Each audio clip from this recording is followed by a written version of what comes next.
Hello, അസ്സലാമു അലൈക്കും.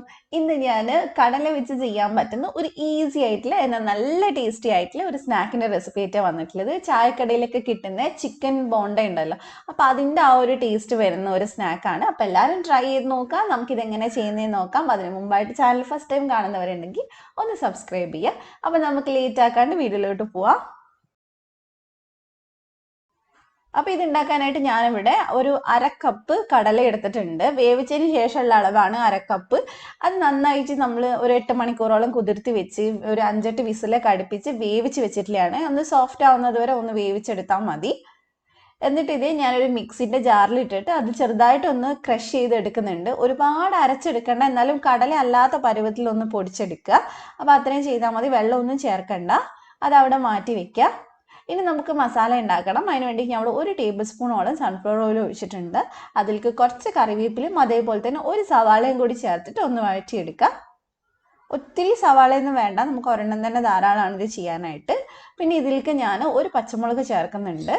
അതും കൂടി ഇട്ടിട്ട് നമുക്ക് നന്നായിട്ടൊന്ന് വഴറ്റിയെടുക്കാം. പിന്നെ അതേപോലെ തന്നെ ഇതിലേക്ക് ഞാൻ 1 ടീസ്പൂണോളം ഇഞ്ചി വെളുത്തുള്ളി പേസ്റ്റും കൂടി ചേർത്തിട്ടുണ്ട്. അതും കൂടെ ചേർത്തിട്ട് ആ ഒരു പച്ചമണം മാറണ വരെ ഒന്ന് വഴറ്റിയെടുക്കണം. പിന്നെ ആവശ്യത്തിന് ഉപ്പ് ചേർത്ത് കൊടുത്തിട്ടുണ്ട്. അതുപോലെ തന്നെ ഒരു 1/2 ടീസ്പൂൺ ഗരം മസാലയും ഒരു 3/4 ടീസ്പൂണോളം കുരുമുളക് പൊടിയും ചേർത്തിട്ടുണ്ട്. എരിവ് നോക്കിയിട്ട് ചേർത്താൽ മതി. പിന്നെ നമ്മൾ നേരത്തെ അരച്ച് വെച്ചിട്ടില്ല ആ കടലയും കൂടി ഇതിലേക്ക് ചേർത്ത് കൊടുക്കണം. എന്നിട്ട് നന്നായിട്ട് മിക്സ് ചെയ്തെടുക്കുക. ഇനി നമുക്ക് വേണ്ടത് പുഴുങ്ങി വെച്ചിട്ടുള്ള ഉരുളക്കിഴങ്ങാണ്. അപ്പോൾ 2 ഉരുളക്കിഴങ്ങ് പുഴുങ്ങി തൊലിയൊക്കെ കളഞ്ഞ് ഞാൻ നന്നായിട്ട് ഉടച്ചിട്ടാണ് ഇതിലേക്ക് ചേർക്കുന്നത്. അപ്പം നമ്മൾ ഇതിൽ മീറ്റിന് പകരമായിട്ടാണ് കടല ഇങ്ങനെ അരച്ച് ചേർത്തിട്ടുള്ളത്. ശരിക്കും ഒരു മീറ്റ് ബോണ്ടയൊക്കെ കഴിക്കുന്ന അതേ ടേസ്റ്റ് തന്നെ കിട്ടും. പിന്നെ നമുക്ക് കുറച്ച് മല്ലിയിലയും കൂടി ചേർത്തിട്ട് നന്നായിട്ട് ഇതൊന്ന് മിക്സ് ചെയ്തെടുക്കുക. മിക്സ് ചെയ്താൽ മാത്രം പോരാ, ഒരു 2 മിനിറ്റ് ഒന്ന് അടച്ച് വെക്കുവാണെങ്കിൽ നല്ല പോലെ മസാലയൊക്കെ ഒന്ന് പിടിച്ചിരിക്കും. ഈ സമയത്ത് എരിവ് കുറവാണ്, നിങ്ങൾക്ക് വേണമെങ്കിൽ കുറച്ച് കുരുമുളക് പൊടിയും കൂടി ചേർത്ത് കൊടുക്കുക. അപ്പം നന്നായിട്ട് മിക്സ് ചെയ്തെടുക്കണം. അപ്പം എല്ലാം മൊത്തത്തിൽ നന്നായിട്ട് മിക്സ് ചെയ്തതിന് ശേഷം ഞാൻ തീ ഓഫ് ചെയ്തിട്ട് അതൊരു ബൗളിലോട്ട് മാറ്റിയിട്ടുണ്ട്. പിന്നെ ചൂടൊന്ന് ആറിയതിന് ശേഷം നന്നായിട്ട് കൈ വെച്ചിട്ടൊന്ന് മിക്സ് ചെയ്തെടുക്കാം. എന്നിട്ട് ഇതേപോലെ ഒന്ന് ബോളാക്കി കൊടുത്താൽ മതി. നമ്മൾ ഉരുളക്കിഴങ്ങ് ചേർത്തതുകൊണ്ട് നമുക്ക് എളുപ്പത്തിൽ ഇതുപോലെ ബോളാക്കി എടുക്കാൻ പറ്റും. ഒരുപാട് വലുപ്പമുള്ള ബോളാക്കണ്ട, ഒരു മീഡിയം സൈസുള്ള ബോളാക്കി എടുത്താൽ മതി. അപ്പം ഇനി ഇതാണ് നമ്മളൊന്ന് ഫ്രൈ ചെയ്തെടുക്കാൻ പോകുന്നത്. അപ്പം എല്ലാം ഇതേപോലെ ഒന്ന് ചെയ്ത് വെച്ചതിന് ശേഷം നമുക്ക് ചെയ്തെടുക്കാം. അപ്പോൾ ഇനി നമുക്ക് ബാറ്റർ ഉണ്ടാക്കാനായിട്ട് അരിപ്പയിലേക്ക് ഒരു 1/4 കപ്പ് മൈദ ചേർത്ത് കൊടുക്കണം. അതേപോലെ തന്നെ ഒരു 3/4 കപ്പ് കടലമാവും കൂടി ചേർത്ത് കൊടുത്തിട്ടുണ്ട്, കടലപ്പൊടി. അപ്പോൾ എന്നിട്ട് നന്നായിട്ട് ഒന്ന് അരിച്ച് ചേർക്കുന്നുണ്ട്. ഇനി ഇതിലേക്ക് ആവശ്യത്തിന് ഉപ്പ്, അതുപോലെ തന്നെ ഒരു 3/4 ടീസ്പൂണോളം മുളക് പൊടിയും 1/4 ടീസ്പൂൺ ഗരം മസാലയും ചേർത്തിട്ട് ഒന്ന് നന്നായിട്ടൊന്ന് മിക്സ് ചെയ്തെടുക്കുക. ഇനി ഇതിലേക്ക് കുറച്ചായിട്ട് വെള്ളം ഒഴിച്ചിട്ട് ഇതൊന്ന് കലക്കിയെടുക്കുക. ഒരുപാട് ലൂസും ആക്കരുത്, ഒത്തിരി കട്ടിയാക്കരുത്. അപ്പം അങ്ങനെ ഒന്ന് മിക്സ് ചെയ്തെടുക്കുക. അപ്പോൾ ഒരെണ്ണം നമുക്ക് ഇട്ട് നോക്കുമ്പോൾ മനസ്സിലാവും ഒരുപാട് കട്ടിയാണോ എന്നുള്ളത്. അപ്പോൾ എന്താണെന്ന് വെച്ചാൽ അതിനനുസരിച്ച് ചെയ്താലും മതി.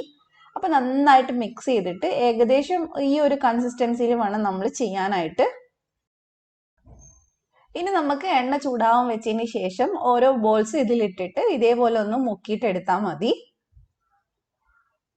അപ്പോൾ അതേ ഞാൻ ഇതിലേക്ക് ഇട്ട് കൊടുത്തിട്ടുണ്ട്. നമ്മൾ മീഡിയം ഫ്ലെയിമിൽ വേണം ഫ്രൈ ചെയ്യാനായിട്ട്, അല്ലെങ്കിൽ ഇടുമ്പോൾ തന്നെ അങ്ങ് ഭയങ്കരമായിട്ട് ഡ്രൈ ആയി പോകും. അപ്പോൾ മീഡിയം ഫ്ലെയിമിൽ ഇട്ടിട്ട് തിരിച്ചു മറിച്ചിട്ട് പെട്ടെന്ന് ഫ്രൈ ചെയ്തെടുക്കാം. കാരണം ഉള്ളിലുള്ളതൊക്കെ നമ്മൾ വേവിച്ചതാണ്. അപ്പോൾ ഈ പുറത്തുള്ള തൊലി ഒന്ന് നന്നായിട്ട് വെന്ത് കിട്ടിയാൽ മതി. അപ്പോൾ ഒരു സൈഡ് റെഡി ആകുമ്പോൾ നമുക്കിതൊന്ന് തിരിച്ചിട്ട് കൊടുക്കാം. അപ്പോൾ അതേ ഞാനിത് തിരിച്ചിട്ട് കൊടുത്തിട്ടുണ്ട്. ഇനി ഈ സൈഡും കൂടി റെഡി ആയതിനു ശേഷം നമുക്ക് എടുത്ത് മാറ്റാവുന്നതേ ഉള്ളൂ. അപ്പോൾ എല്ലാവരും ചായക്ക് ഇതൊന്ന് ട്രൈ ചെയ്ത് നോക്കാട്ടോ. നിങ്ങൾ ട്രൈ ചെയ്താൽ 100% നിങ്ങൾക്ക് ഇഷ്ടമാവും, ഉറപ്പാണ്, അതിൽ സംശയമൊന്നും വേണ്ട. അപ്പോൾ ട്രൈ ചെയ്യുക, എന്നിട്ട് ഫീഡ്ബാക്ക് എന്തായാലും പറയാം. അപ്പോൾ നിങ്ങൾക്ക് റെസിപ്പി ഇഷ്ടമായിട്ടുണ്ടെങ്കിൽ ലൈക്ക് ചെയ്യുക, ഷെയർ ചെയ്യുക. സബ്സ്ക്രൈബ് ചെയ്യാതെ കാണുന്നവരുണ്ടെങ്കിൽ ഒന്ന് സബ്സ്ക്രൈബ് ചെയ്യുക. എന്നിട്ട് തൊട്ടടുത്തുള്ള ബെല്ല് ക്ലിക്ക് ചെയ്തിട്ട് ഓളും കൂടെ ക്ലിക്ക് ചെയ്യുക. എന്നാലേ ഞാൻ ഇതുപോലത്തെ റെസിപ്പീസൊക്കെ ഇടുമ്പോൾ തന്നെ നിങ്ങൾക്ക് കിട്ടുള്ളൂ. അപ്പം മറ്റൊരു കിടക്ക വീഡിയോ ആയിട്ട് ഇൻഷാല്ലാ നാളെ 3 മണിക്ക് നമുക്ക് വീണ്ടും കാണാം. Thank you for watching.